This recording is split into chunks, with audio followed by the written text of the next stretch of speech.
Hey, what is going on, everybody out there? This is Jakejames Lugo, senior editor here at thecoalition.com, and welcome to a brand new episode of TK Spotlight, where I bring on phenomenal individuals from throughout the gaming industry and the various corners of the internet to talk about some of the good that they've done through their craft, talk about a bunch of cool, fun topics, and some of the other things that they've been involved with. So today is going to be a fun episode because I've been wanting to get this man on the show for quite a while, and Pete, you guys seem like you really wanted to have him on the show. So today I got Rich from ReviewTechUSA and Richard Masucci, and I knew I was going to mess up your name. I knew Masucci, it's all Masucci. good. Richard it's Masucci right. from ReviewTechUSA. Rich, welcome. It's glad to finally chat it up with you. I'm a fan. So how's it going over there?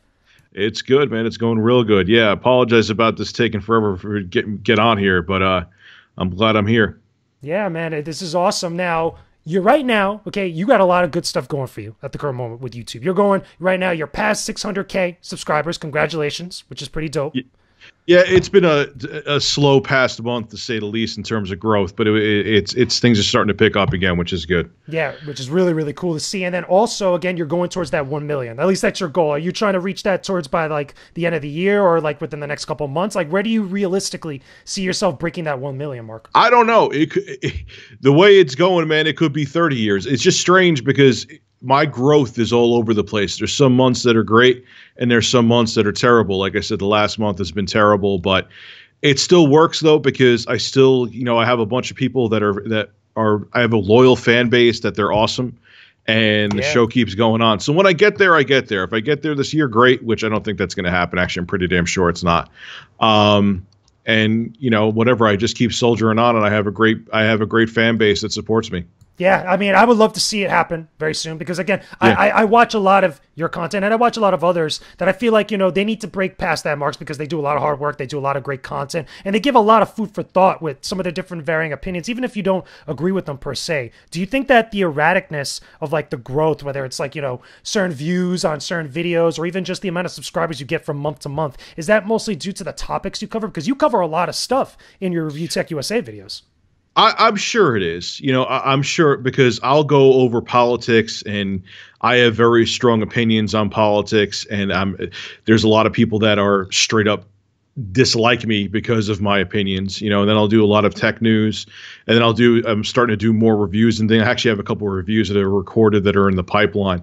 So I am all over the place. And the thing is, what I've noticed is with a lot of the million-plus content creators is that they either stick to one political viewpoint, because people love that. People love to just be reassured of what they already believe, or they stick to just doing tech. But there's I'm just all over the place because I have so much shit to say about everything, and I'm sure that's hindered the growth of my channel a little bit, to be honest with you.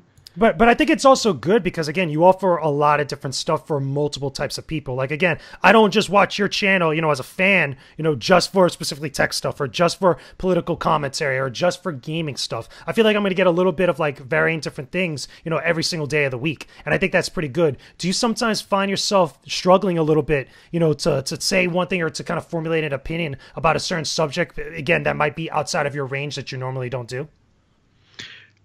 It's not even, it's sometimes, going into it. Like, I could always find, I'm a loudmouth, opinionated guy, but I guess the struggle is, I know going, and I'll still do the video, it doesn't stop me from doing it, but I know going into a topic that my opinion's not going to be popular. And I know that it's going to cause a bunch of shit. And you're just like, I'm going to do it anyway because that's what I do. It's part of the job, but going into it that your opinion is going to cause a lot of friction. That I think is probably maybe one of the more stressful things about what I do. I see. So let me ask you this then, because we love gaming here on thecoalition.com. You're a big gamer. I am as well, which is cool. Now, and you have a lot of different varying opinions and perspectives about the games industry, whether it's about the games media, whether it's about the games themselves, the publishers, the devs. You have all these different types of videos talking about gaming in one form or another. What do you feel like is the best thing and the worst thing about gaming right now in 2018? Because we're only a couple months into the year, and we've had a bunch of stuff happen between stuff in the games industry with, like, industry professionals, as well as also YouTube, because I sometimes find that the two kind of tend to collide or kind of overlap one another. I mean, what's the best and worst about it all right now? The worst about it right now, I think, is the whole issue going on with loot boxes. When news is coming out and people are excited about the fact that Far Cry 5 is only going to have cosmetic microtransactions, and that's exciting news, you know that's a problem. Like that shouldn't be exciting that they're not forcing you to spend money to pay to win. That's just ridiculous. Yeah. The best thing is, man, and I know people have been saying I've been fanboying, but hey, like I've admitted before I was dead wrong with my prediction about the Switch, is just everything that seems to be going on with the Switch. I'm excited for Dark Souls for the Switch. It'll probably give me more time to play it, because having two 1.5-year-old and a 1-month-old son is to have two sons and they're both babies. You don't have that much time to sit down in front of a console and play a game. So that will probably give me an introduction into Dark Souls, because I love the series, but I suck at it, and I finally want to sit down and play a damn game. Trust me, you're going to be stressed. Oh, I'm sure I am. I believe I played Dark Souls and gotten my ass kicked countless times on stream too. Probably the worst way to introduce myself to the series is playing it live. But yeah, I'm looking forward to that, man. I'm really excited to see what else they do with the Switch. It's awesome to see games come out for the system that you would never expect to be on a handheld, like Doom, for example. Doom. I know I've talked about that since last year, but I almost still can't get over that was done as well on a portable console. And that's the thing I like about the Switch, is you're getting AAA experiences on the go that you don't get on a 3DS or a Vita, which, if the Vita's even still alive, I don't think it really is. It's done. It's over. Like that ship sailed a long time ago. That pretty much what the Switch is doing right now is exactly what the Vita was kind of made to do. It just didn't do it as well because nobody got behind it. No developers really wanted to make games for it because the units weren't out there. And I think also maybe it was a branding thing, like as far as like, you know, the PlayStation brand, because PlayStation is known for home consoles. They weren't known for like handheld stuff, kind of like what Nintendo is, because Nintendo had the Game Boy, they had the Game Boy Advance, they had the DS, and then obviously the 3DS, and now they got the Switch, which is a blending, you know, of both home and portable stuff. But the other thing I think is also cool too is that those games feel like full retail releases, that they're still that same experience you're getting at home that you could take with you. It's not like, you know, compromising anything. That's the biggest thing about it. Like with other powerful consoles in the past, like for the Vita, for example, you had Killzone on the Vita, but it still was a portable version of Killzone. It was a good version. I mean, Killzone Mercenary, because I said Liberation. Yeah, Killzone Mercenary was the game. And it was still a condensed version. It was a portable version of Killzone. Whereas when you play the Elder Skyrim on the Switch, it is the full version. Okay, the textures may not be as nice, or it may not be running in 4K, but it's still Skyrim unedited, you know, so or unabridged, I should say. Yeah. So that's one of the things that's cool about the Switch, and we haven't seen that before.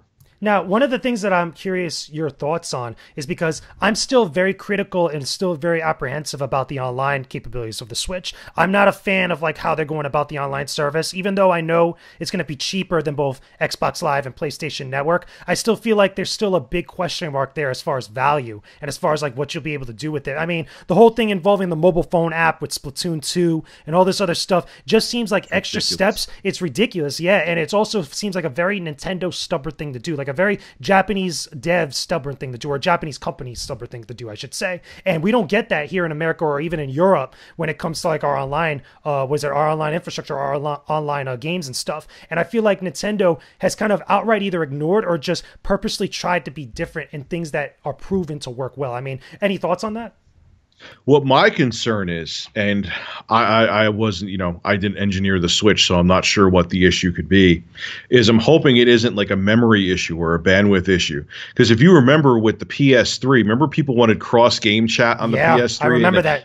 And they kept on promising they would do it, and then like in 2011 or 2012, Sony just came out and said, yeah, we can't do it because our memories, because you remember with the 360, the memory was a 512 megabytes of RAM that both the CPU and GPU shared. It was system memory. On the PS3, it was two different separate banks of memory. And they kept on saying, oh, yeah, we're going to do cross-game chat. We promise. And then it was like, oh, yeah, by the way, we physically literally can't do it because of how the hardware is. Granted, I'm not saying that the Switch is like a PS3, but what I'm hoping is the reason why they came out with that app is because due to maybe memory limitations with the 4 gigs of RAM, that they may not be able to do it on the Switch, where they have to have the phone take over to do voice chat. I probably am wrong. I'm hoping they could just switch it around, no pun intended. But that may be the reason why they did it, and that would kind of suck. I mean, I think it's also somebody over there at Nintendo, especially in the tech department, has got to be thinking to themselves or talking to some of these execs and being like, why would we give our players or cause our players to get another device, outside of a Nintendo device to work with our stuff? Like, to do something as basic as just chatting or something as basic as communicating through your games and stuff. Because to me, anybody else I feel like would have come out and been like, this is ridiculous. Why don't we just built all that into the Switch itself? Whether it's a memory issue or maybe there's a hardware issue that they just didn't put into the units like that. It just seems a little bit counterproductive to me, and like nobody over there is probably thinking about this. Then again, I could be wrong because we're not part of Nintendo. It makes no sense. Why would I want, who thought it was a better idea to, like you just said, you have to have your smartphone charged and on than to just have a headphone or to have a headset hanging out of your Switch? Yeah. It just makes zero sense to me who thought that was a good idea. But again, it may not be that it's a good or bad idea. It may be the only choice they had due to some hardware limitation that they're not talking about. Kind of like what Sony did with the PS3 until the very last minute.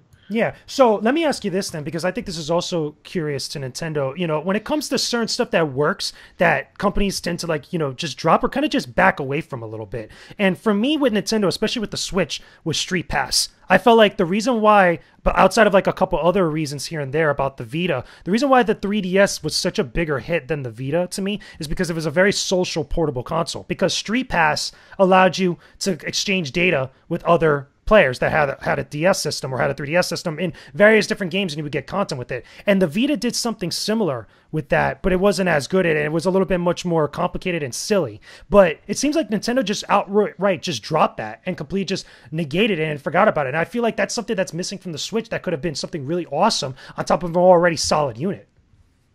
Well, I think because they're looking at the Switch as also a home console, it may, whether I never really used Streetpass too much, but I think the reason why they're not as concerned about it is because they're looking at the Switch also as a home console, and Nintendo probably made the executive decision saying, hey, people are going to be using this at home just as much on their big screen. It's not really a portable only system where Streetpass will be fully utilized.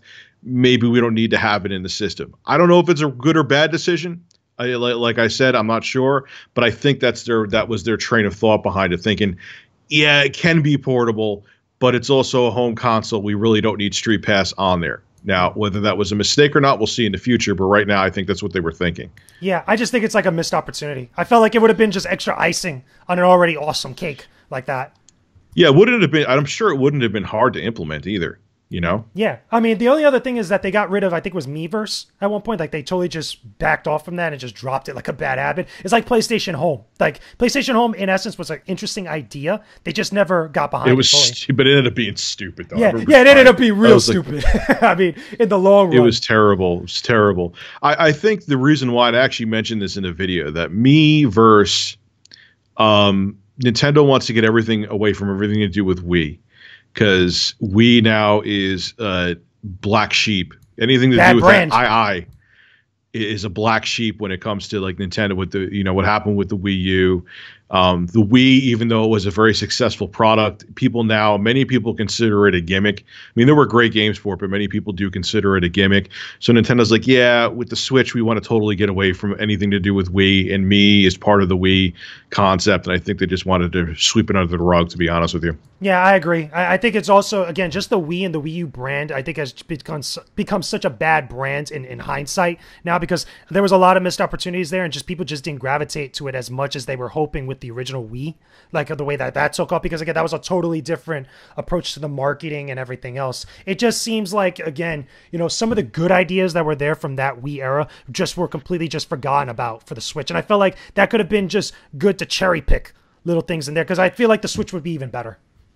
Yeah, no, I hear you. I think maybe Nintendo tried is they want to avoid even the good ideas of the Wii and Wii U, which may not be necessarily a good thing. Like, yeah, I understand that the Wii and Wii U were kind of a dark era for, true Nintendo fans, but, there were some good ideas in both of those systems that they shouldn't just avoid. Yeah, and then also, again, some of the great games are also getting new life on the Switch, Bayonetta 2 being one of the big ones, and then also a couple others being ported as well. Oh yeah, they're bringing out the Donkey Kong Tropical Freeze. They're bringing, like you said, Bayonetta 1 and 2.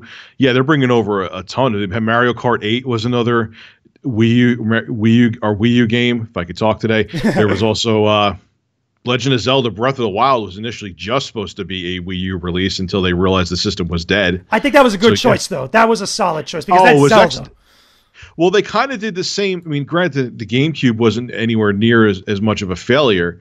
One would even say it's not a failure. It just didn't do as well as Nintendo had hoped. But they did the same thing with Legend of Zelda: Twilight Princess. Exactly. That was supposed to just be for the GameCube. But then they realized that, the GameCube didn't do great numbers. We should also bring it over to the Wii, and that would get people to buy the system. So they kind of pulled a Wii with the Switch in terms of bringing Zelda over. I agree. There's the allure of that, of just having like a big franchise, like a Zelda, like a Mario, with a fresh new console that's just coming out the gate. And I think that for that case, with Breath of the Wild, I think that was the smarter choice, especially that a lot more people weren't going to play it as much compared to what they did now when it came out with the launch of the console. Well, think about it too. It also was a hell of a technical showcase. Now, people are it's a previous generation system on a new console. What's the big deal? But if you think about it from the glass half full perspective, you have this smart, like Galaxy Note size device playing a AAA open world game pretty much seamlessly in the palm of your hands. And it was a great way to sell the system too. And I think it was a jaw dropper for a lot of people seeing an open world Zelda game running on this pretty much generally portable console. Definitely. I think that was pretty awesome. And again, to me, best decision that they could have made. But I want to switch gears now because I want to get a little bit more into some of your opinions on stuff about gaming, the games industry, and more specifically the games media, because you've been very outspoken in a number of different videos that you've had about gaming journalists, about the games industry, games media publishers here and there. I mean, in some of your videos, you talked about Arthur Guise in his stuff with Doom. I think you even had a back and forth with him at one point over Twitter and social media. Yeah, he ended up blocking me on Twitter. What happened is supposedly there was some god awful. Usually I don't even really give a shit about stuff like that. And people send me stuff and I'm just like, who cares? They suck at the game. But someone right after Doom came out, 2016 Doom, showed me Polygon gameplay.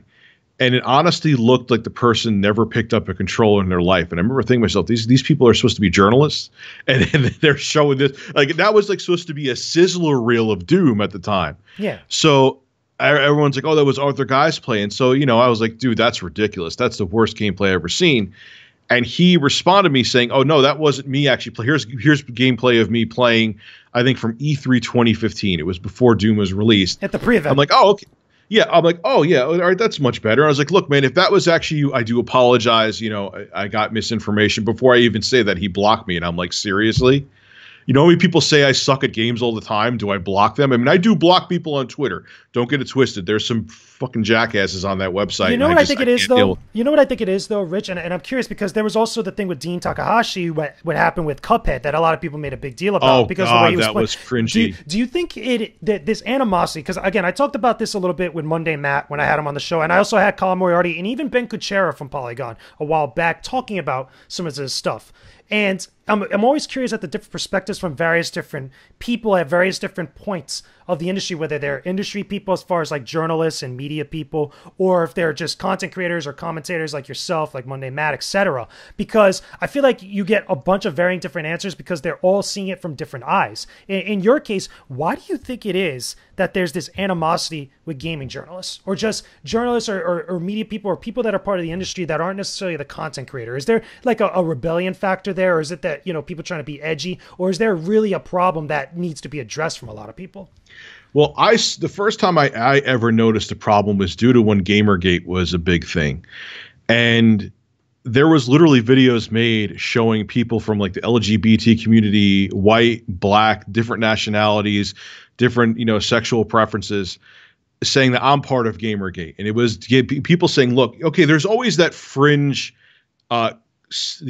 outside group of any kind of movement that they're fucking nuts and they're going to threaten to bomb people or dox people or do whatever stupid shit they're going to do because there's fucking losers. But Gamergate, they were proving literally with showing people in Gamergate, it wasn't about, just trying to crucify games journalists. They just wanted transparency. And I'm sure you know what happened with the whole thing behind that. But when I initially noticed there was a problem where there was almost like a level of, and I'm not saying, listen, man, I'm 90% of the people that are games journalists, if not a higher percentage, are awesome.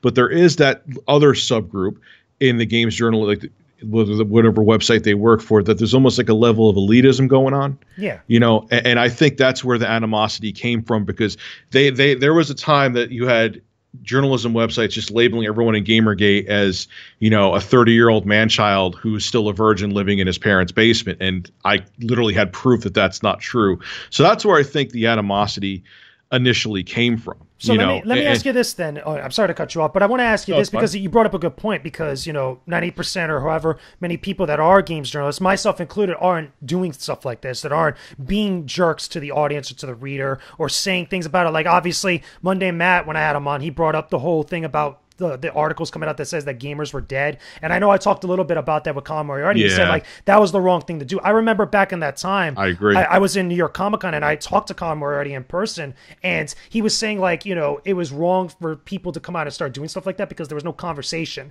There was no discussion happening, and it wasn't addressing the issue. It was flinging mud on both sides. One of the things I want to ask you, as someone that, again, has a very large channel at this point on the platform, that is a content creator, a commentator, or whatnot, and sees all this stuff happening. Do you feel like sometimes people go a little bit overboard painting the broad brush amongst games journalists, quote unquote, or just media people when it comes to the gaming industry, and that it just doesn't help the conversation as a whole? Oh, absolutely. 110%. And that's why, you know, I'll never back down from my opinion, but that's why I've tried to be more objective as I do this, as I've been in this quote unquote game longer and I get older, because I used to be very hot-headed and everything was kind of black and white with me. But, you know, I realized that there's a lot more context to things, and you can't just go and assume things about a group of people just because there's certain people in that group. You know, like I said before, most games journalists they don't have that sense of elitism. There is that small group that does. But the problem is that you kind of draw this line in the sand and you make everyone on one side or the other your enemy because you assume that they're all like that. It's tribalism again. It's the same thing with like Republicans and Democrats. It's the same shit. Clan mentality. You know? Yeah, it's clan mentality. Like, oh, I am on this group, so I have to defend that group even if I don't agree with what my group's doing, because, you know, we act like a bunch of fucking Congress of apes and we have to stick with our group. So basing that, again, to kind of offshoot of that, you know, relating back to YouTube, because in my experience, and I've talked about this openly a couple of times, where I've been criticized for being a games journalist, because again, that's something where I consider myself, where I cover games and do all different stuff, but that's been used as a talking point to not only discredit someone like me, but also for shock value. And I noticed that from different creators or different people, where they do that because that's the in thing now, that's the trendy thing to either punch up or just to fire a shot across the bow. Do you think like that also really kind of, you know, makes things a little bit worse? Because not everybody does it, obviously, but like you have those select group of people that want to kind of, you know, get that attention. They want to push those views, those subscribers. Does that make things a lot worse overall?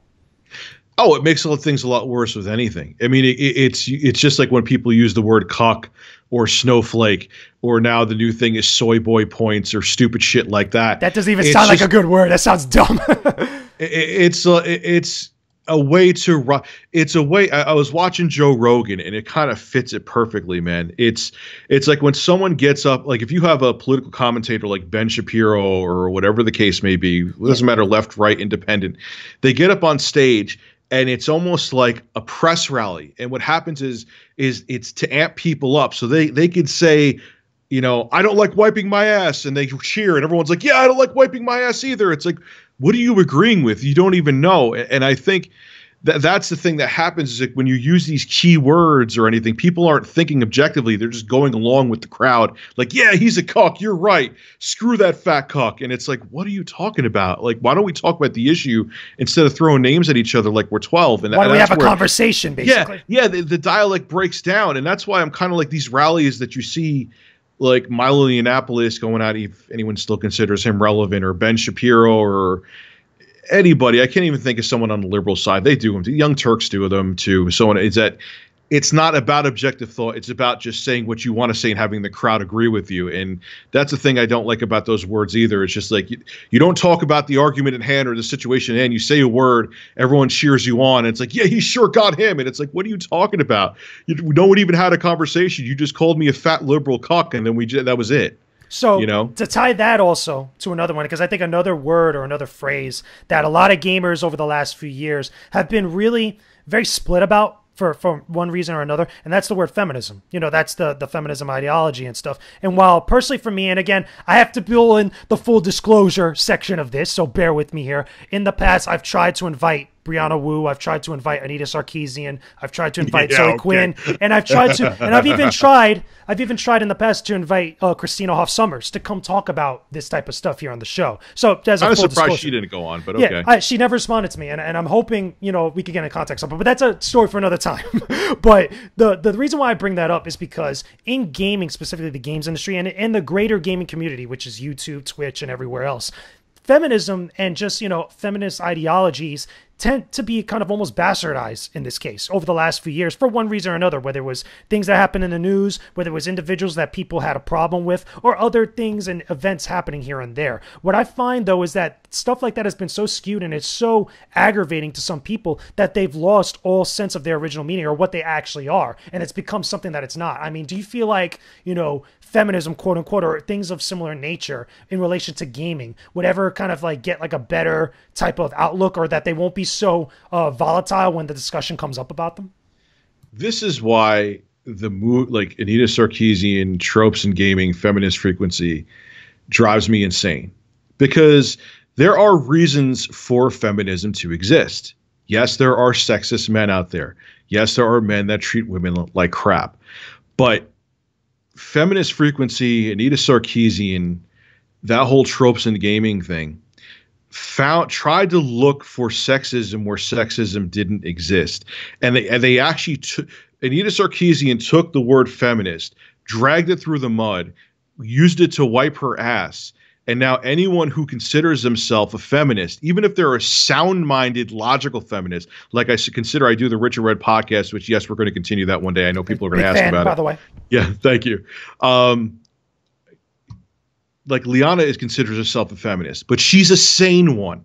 She's rational. She isn't looking what to makes be someone offended sane or not sane, though? Like, what makes someone that is like that, or whatever ideology, rational or sane like that? You know, just to clarify for the listeners. A perfect example that I could think of, and there's plenty of other if I wipe the cobwebs off my head. I remember I called Anita Sarkeesian out on it in a video where she was complaining about the damsel in distress in Legend of Zelda Breath of the Wild, which ended up being factually not true anyway, that there is no damsel in distress in Legend of Zelda Breath of the Wild.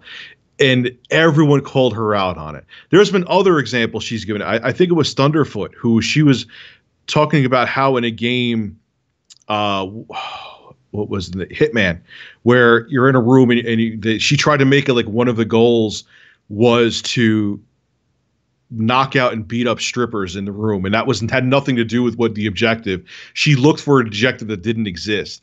And it's things like that where, you know, if you're going to sit there reporting on things that are sexist in video games and you're being proven wrong factually, you're not helping your cause, you're hurting it. And because of Anita Sarkeesian, she's had other examples too, I just can't think of right now, but I've done way too many. She's done a lot of videos, yeah. Yeah, she's done a lot of videos, and I've done a lot of videos on her, not as many as Sargon of Akkad, but I've done a decent amount. That she's taken the feminist movement, she's kind of made it almost laughable, and it shouldn't be that way.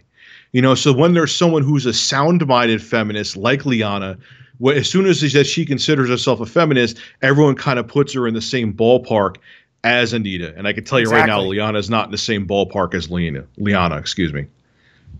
Yeah, exactly. Like, and I see the same thing sometimes happen with Christina Hoff Summers, because I watch the factual feminists a lot whenever I need that perspective or an understanding, because I feel like, you know, not all of us are going to know everything. And, you know, granted, that was a big topic of discussion for like almost like 2 years, you know, in relation to the games industry outside of just the games themselves. And I sometimes feel like as the greater gaming community, we get a little bit of ADD when it comes to these issues. We get a little bit too caught up on what's the trendy discussion at the time rather than the issues at hand. So I would always go to like places like videos like what she would do and other places here and there to kind of get a better understanding with that. And I always found like the people that had the better perspective got drowned out or got muted out because of all this other craziness happening over here. Because people want to further their agenda. It's now because of how polarizing the word feminist is. You're either 110% on like Anita's side or you're 110% against it. If you have any kind of rational, objective opinion that kind of goes down the center, you're considered, no one, it's like people's brains melt down when you're like, well, you know, what someone said is kind of true. What are you, a feminist then? I'm like, yeah, I don't like that. I don't like that at all. But that's the thing, and that's how even things with gaming opinions are becoming, where everyone's either like you're 100% one way or the other way, or we don't want to listen to you. Which is not cool. And a lot of channels I've noticed, whether it be politics or gaming, kind of cater to that. They're like, all right, well, if everyone wants me to, you know, be super conservative, then I'm just going to play the conservative card with everything. That'll get me more Patreon followers. You know what I mean? Like, yeah. or Patreon pledges. So if that works, then fuck it, I'll cater to them. I see it all the time. It drives me insane. This is a perfect segue to my next thing I want to touch on, because I think it's good as an offshoot, and also good to kind of dive into a little bit more YouTube talk, because I feel like you, as a larger channel, again, you almost got close to 1 million subs. You got over 600K subs. 600K people following you that ride or die with you right now, and you're a big channel. And I feel like there's other big channels out there that got the millions and ridiculous amounts of subs, all the way up to the PewDiePie levels, that don't have that same type of mindset or perspective to actually not roll too much with what the big tidal wave trending thing is at the moment, whether it's catering to that mindset or catering to something else. Because I feel like there's a lot less people on YouTube that aren't, like, you know, really using their platform for good, quote unquote. And what I mean by that is this: not catering to that type of mindset, coming out and speaking out about it, trying to, you know, better the issues or better the discussion, using the power and the influence that they have on their platform. Like, I don't see a lot of that. I mean, do you notice the same thing as someone that has a larger channel? I see that when I look at these channels that are larger than mine, and I really see them just kind of pandering to what their audience wants. That was the word I was looking for, by the way. Yeah, that's what I see it as. And my thing is this with me: here's the thing, if you pander. If everyone always asks me, what's the way you could grow your channel? Pander to your audience. Don't actually do it. I'm not saying to actually do it, but that's how you could build a following quick. But here's the problem with the channels that pander. And I'm not patting myself on the back by anything. Like I said, I had the shittiest sub growth month since I've been doing this. Okay. But so it's not that I'm been like, you know, giving you YouTube 101. But one thing I've noticed to the channels that pander is that when, like, a year down the line, they always seem to implode. Like, it amazes me, these channels, they'll have like 2 million subscribers and their per video viewership is the same as mine, and I have 660,000 subs. So what happens is you may have this spike in growth because you pander to your audience, but once that audience is over it, you know, you don't have a sustainable channel. And that's one thing. Look, man, I made plenty of mistakes in my channel. I'm probably not the poster boy to follow for how to grow a YouTube channel. You've had a lot of evolution with your channel, though. I mean, you were doing gameplay with audio, and now you're putting your cell phone camera. You're doing a lot. I flip-flopped a lot, but you know, it's, you know, and finally I found a format that I like. But one thing I'll say is that I didn't pander or cater, I guess you could say, maybe cater is a better word, to just trying to do what my audience liked. I just stuck to something that I was interested in. And even though it maybe didn't give me the exponential growth that you would think I would have for being on the platform as long as I have, it's allowed me to make a living doing this because I stuck to what I wanted to, and people get that I stuck to what I wanted to, and they see my interest, and therefore they retain interest. Also, too, I'm lucky that I look at my demographics, I have an older audience that watches me. I mean, I have kids that watch me, but they're a minority. It's actually like 24 to 35, I think, actually is my biggest audience group. So they're adults. They already went through their phase. You know, younger kids, they may love a content creator a year later because you know, kids go through phases every 5 seconds. They're already moved on from them. And I think I'm thankful for that too, that more adults watch me, at least by the demographics from what I see, than any other group. So speaking of pandering, speaking of demographics, speaking of phases and stuff, there's one thing, or one individual, or one grouping, I guess you could say, a part of YouTube that we can't discuss YouTube without addressing, or at least acknowledging. And the biggest thing, obviously, would be some of the stuff that's gone down with the Paul brothers. Obviously, at least that part of the section of YouTube, or that greater YouTube community, where, to me, you talk about all these things, and I'm with you there 100%. But then I look at an anomaly like Jake Paul or like Logan Paul, and I see a lot of stuff happening even in the news. Like, again, guys were on Good Morning America America at some point. You can't ignore that and stuff. With a lot of these crazy things still happening. And I see as such a large platform, such a large channel that has millions upon millions of subs and millions of people that watch that stuff. Granted, their audience is kids and stuff, but I feel like there's a lack of motivation to do real good, and there's a lot of selfishness that comes with that, where as opposed to doing stuff like, again, we have a lot of problems on YouTube. There's been a lot of changes and stuff all over the place. Even YouTube has had to deal with these types of channels here and there. But like, as opposed to opening up that dialogue or actually taking steps to move in that direction to help better the platform, because I feel like they would win and everybody else would win, there's a lack of action there. And there's a lack of any sort of, wants or kind of desire to do something other than just get yours. Do you feel like that's a big problem? Because it's not just them. I'm not trying to single them out. I see it with a lot of other channels that also have millions of subs out there. Yeah, it's frustrating that these channels are the ones that always seem to be. But here's the thing, though. I don't necessarily – people think I defend YouTube all the time, and I don't. I've been very critical of YouTube in the past before, but when I think they're doing things that are smart or things that – or people are calling out for things they really can't control, I'm like, look, it's going to happen anyway. Here's the problem is that people eat up the stupid shit. It's the reason why reality TV shows are what are keeping a lot of TV networks afloat. It's the reason why you see people like Jake Paul, doing all this crazy stuff to keep people's attention. It's the reason why, until YouTube put a quash to them, that prank channels were blowing up. People love junk food content. Okay, I'm not saying my content is great. A lot of people consider my content garbage, and you're more than welcome to think that. That's fine. But I'm saying people love that shock value. That's a better word, probably. Shock value content. And I can't necessarily say it's YouTube promoting it. It's just that's what that younger group of that younger demographic, the kids that watch Jake Paul, that's what they gravitate towards. Or I was going to say levitate. No, they're not floating. Levitate. No, he's not flying. Right. If he starts flying, we got problems. all the kids are floating in the air watching Jake Paul on like their iPads or iPhones. No, I'm saying like that's what they gravitate towards. So that's what YouTube's algorithm is built to do. Oh, people are gravitating towards this content. Let's promote it because obviously it's getting eyes. And that's what I think it's not necessarily YouTube's problem. I guess you could say it's a human problem, or at least a American culture problem, that we love this. I don't, but the general majority, especially younger demographics, love this stupid fucking hot sauce challenge and light my ass crack on fire challenge. And that's what I think the problem is that's what people are interested in. That's why these guys blow up. But the interesting thing about that is, I think I've said interesting a lot in this podcast, but whatever. There's a lot of interesting discussion. But the curious thing about it is, the only exception I could say, and actually I got to say, I actually think his content's pretty good, is PewDiePie, is that 99% of these guys that blow up, that are like they're gaining more subs in a day than I have on my entire channel. Yeah. Like a year or two from now, they're completely irrelevant. They never last. It's very rare that like a PewDiePie is an anomaly for his channel. He's still I think his channel may be doing better than it ever has. Like 66 million, something like he's got the most out of everybody. But I'm saying, if you look at his views now, he's getting like 6 million views or 8 million views a video again, and he wasn't doing that like a couple years back or a year back.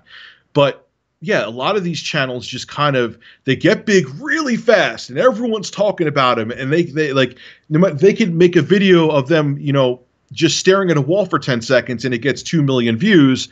And then 6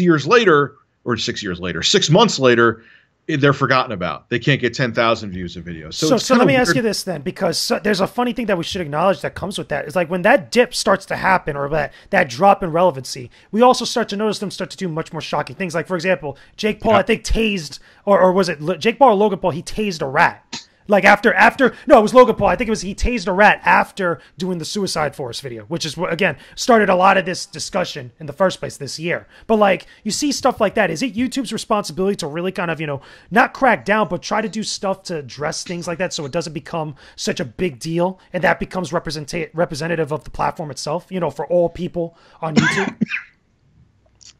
I don't know how much you can control it. See, the problem is you could go into the argument that it was an animal that was already dead and he tased it. Look, and I'm not defending Jake or Logan Paul. I think he's a jackass. Yeah. But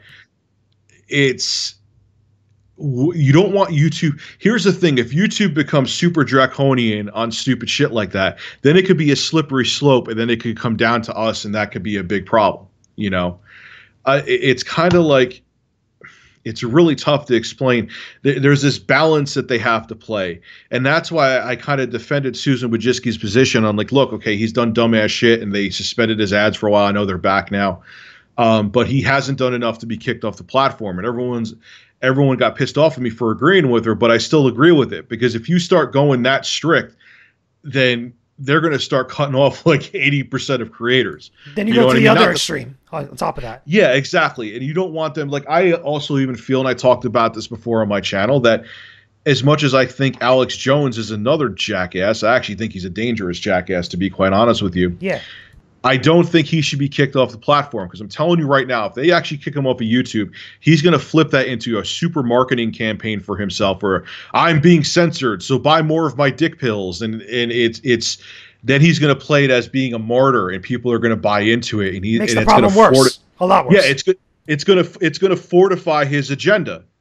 So I don't know, man. Like, it's a tough thing. I get why people want action against it, but you don't want too much action, because then it could threaten the platform as a whole. And that's the thing I'm concerned about. Yeah, and I think it inverses the problem. It goes to the other extreme, and I think it also creates other problems that I don't think YouTube wants right now. Because obviously they don't want to lose big creators, which is a numbers thing. That's just business. But also they don't want the flip side of that. I feel like, the opinions on the internet sway super fast, like every minute of the day. And I feel like that'll just make things a little bit worse. But one of the other things I want to ask you also, and again, as someone that still has a big channel, and in relation, in comparison to some of these other large channels, and one of the things that I notice is that as people get to that million or so range, and they go beyond that sometimes, they only start doing content or collabing with a certain nucleus group of people, or like a certain group of creators and stuff. And I never, personally for me, and again, this is all my subjective personal opinion, as someone speaking as a smaller creator, as a games journalist, and something that's far removed from the status that those people have, I never liked the idea of having an elitist attitude when it comes to collaborations. Like, for example, us having this conversation now on this podcast, granted you're a large channel, but it's still, we have a discussion, and we can still have a great discussion for the listeners and stuff. What I find interesting is that other channels and other creators like that wouldn't come to a show like this or come have a conversation with someone like me. They would rather go to like another larger, more established podcasts or to show or whatever else to still maintain those types of numbers. And I feel like that's counterproductive, because those same individuals are always talking about the same thing about blowing up the platform, blowing up other creators and making it a community thing. But their actions are kind of contradictory to that, at least from what I see from my standpoint. I mean, do you see the same thing? Yeah, they don't give a shit, though. It's about, they only want a people on their podcast or go on podcasts that will benefit them. It's that simple. They only want someone with 1 million plus subscribers because they want them to have a big viewer base, so those subscribers will go and transfer over to their show or their YouTube channel, or they'll subscribe to their podcast on Podbean or whatever the case may be, or iTunes. That's all they're really concerned about. It's a numbers game. And if you don't have the numbers that they want to fuck with, they won't bother with you. That's really what it comes down to, So I'm sure I would be invited on. People ask me about it. I'm not going to name anything because I'm not looking to throw shade. But people ask me about larger podcasts all the time. Like, oh, Rich, you should go on so and so podcast. You'd be great. I'm like, hey, if they ask me, great, but I'm not going to go ask them. You know what I'm saying? Like, and I'm sure, and I know in the back of my mind, I was like, yeah, they're not going to fuck with me unless I have like 1 million. Even 1 million plus subs today is not considered that much. It's crazy, but. It's YouTube 2018. Having 1 million subs now is like having 10,000 back in 2008. Do you think that kills a lot of the charm being on the platform, though? Because, again, you get that elitist mindset from this small group of people that just interact with that group of people. I notice it from myself, having had friends and talked to people that are part of different MCNs and stuff, that they'll only work within that MCN. They won't go cross-brand. And I always put this parallel for, like, YouTube and the gaming industry to the music industry, because I see a lot of similarities there, where in the music industry, however, they'll have collaborations and cross-promotion and different, like, mashups from all over the place. And that's how you get, like, different compilation albums and different soundtracks and different stuff here and there for people that work from all parts of the industry working together. And we don't get that on YouTube, or we don't get that in gaming a lot, because it seems like everybody is not just selfish, but they want to keep to their own corner. They want to keep to their own clan. And I think that's destructive. I mean, do you feel the same way, though? Yeah, I do. But the thing is, they don't care because of the fact that they just want to get their numbers up. And they know that if they have a certain guest on their show, their podcast, that guest has 6 million subscribers, they're hoping they could get maybe even a couple 100,000 to come over to them. or or if a certain YouTube personality gets an invitation from a podcast, they're like, oh, so-and-so only has 2,000 followers. I ain't going to fuck with that. You know what I mean? Like, it's not going to do anything for me. And I just think that's a shitty attitude to have, man. Like, I'm not going to name it yet, but I'm going on a podcast where it's someone a relative newcomer that has not really that many followers, but I'm still going to go on his podcast. It's a husband and wife. And, you just do it because that's the thing, man. You got to be about the community, because if you're not about the community, then in the end, it could still bite you in the ass business-wise anyway. You know what I mean? Because then people will see you as an elitist prick, and it won't work. Yeah, that's my point. Even with what I do, people still see me as an elitist prick, so I don't win anyway. But that's my point, though. I feel like you do more and you put out more good stuff by even working with some of those smaller creators. Or just, again, you look at the quality of the individual, or the quality of like the creator, and the quality of the content that they're putting out, rather than the numbers. Because granted, you're going to get those large surge in numbers. Again, this is all my opinion stuff, not facts. But like, I feel like if I ever got to like your subs, or if I ever got like that couple million subs, I wouldn't kind of limit myself just working for that group out there, because I feel like people are going to look at you in a better light, and people are going to kind of respect you more and even gravitate towards you more when you're working with good quality individuals. And again, parallel to the music industry, Tupac, for example, wasn't just discovered on a whim like that. I mean, he worked with some other big people before he even got really big. Granted, he had his own couple albums and stuff, but you see a lot of that same thing throughout the music industry, and it brings people to success because you get even more great people to work with, and everybody wins. Do you think that's also part of like maybe the scarcity model that a lot of YouTubers and content creators put themselves in when they're on the platform? I think it's almost like a hoarding mentality. I think people are afraid that their success on YouTube may get away from them, so they want to get their numbers up as much as possible, and that's why they kind of like, okay, unless it's a big popular creator or a big popular podcast, I don't want to fuck with it because it's not going to benefit me. And in the end, it'll be very detrimental not only to them but to the website as a whole. Do you think there's a solution to that, or at least, something that somebody, whether it's you or anybody else, that could actually do or be the spark that remedies that? No, not to be a pessimist. It's just human nature, man. People want to further their success, and that they're only concerned about their own success. It's human nature. It's not just in YouTube. It's everywhere. Do you think also then maybe it takes somebody, that at some point grows and goes to their own, to their own success, in similar fashion, to set a better example, or at least to do something different that does set a better example for people to follow through with? I would hope to see that happen. It's just, I don't see it though, especially now with how the YouTube pie is shrinking. I don't really see anyone really willing to open up like that yet. I mean, I don't run a podcast that's like that. I would do something like that, or at least maybe like once a month I would have like maybe an up and coming creator on there and showcase them. But I just don't, with the revenue shrinking and it getting tougher to become successful on YouTube dwindling, I don't see anybody really stepping up to the plate anytime soon.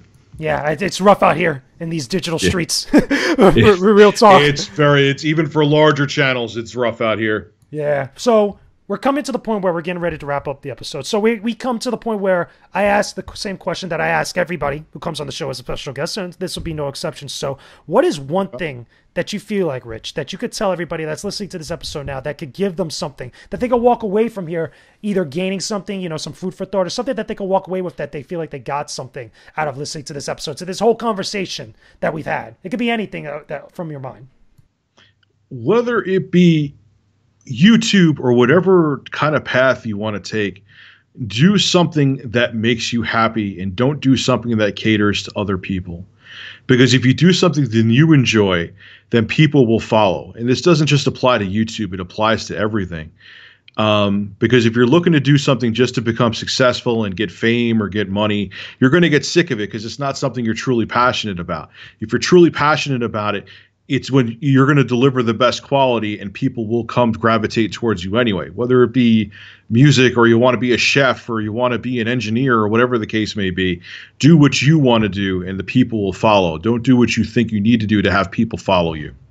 True. That's facts. That's real talk. Yep. Right there. Good food for thought and stuff. Rich, thank you for finally coming onto the show, making this happen for everybody. Not a problem. Again, as a fan, I think this is cool. I think it's dope. We had a lot of good fun food for thought talk on here and whatnot. And again, congrats again, not only just with the stuff with your family, but also with the success of the channel. Again, you're over 600,000, correct? Like you're at 606, I think it is, or a little bit more? I'm a little over 660 on my channel. Yeah, so you're a lot more than that.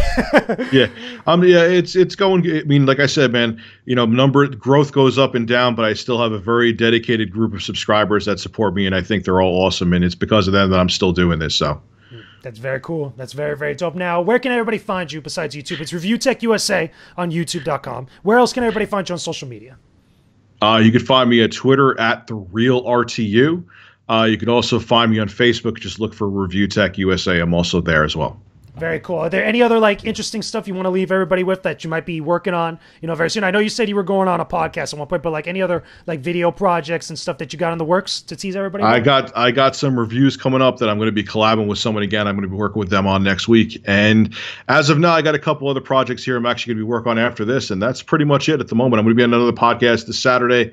So I have a full plate, man, but it's all a lot of fun, so I'm looking forward to it. That's dope, man. Good luck with everything. So don't forget, guys, for all of you that are listening to the show now, there'll be links to all that stuff in the description box below and also on the website, so you could go directly to check out all that stuff. But again, thank you, Rich, for being on the show. Really appreciate it. Guys, if you can, make sure if you're on YouTube listening to this that you leave a like on the video. Subscribe to the Koalition's YouTube channel for all our videos that we have here about gaming, TK Spotlight episodes, developer interviews, a whole bunch of great stuff that you guys will definitely enjoy. And don't forget to leave me a comment down below in the video. Give me suggestions of other people that you want me to bring on the show. This happened because you guys suggested to me to get Rich on the show, and we actually made it happen. So hopefully, if you guys come up with any other cool ideas and stuff, we can make that happen as well. And also, don't forget, we are on iTunes. Don't forget the show is on iTunes. You can listen to TK Spotlight on your iPod, your iPad, your MacBook, all over the place. Make sure that you guys rate and subscribe to the show on iTunes as well, and share it around with your friends and stuff. But with that being said, we will talk to you guys again very soon. Peace out. Have a good one. And stay epic, everybody.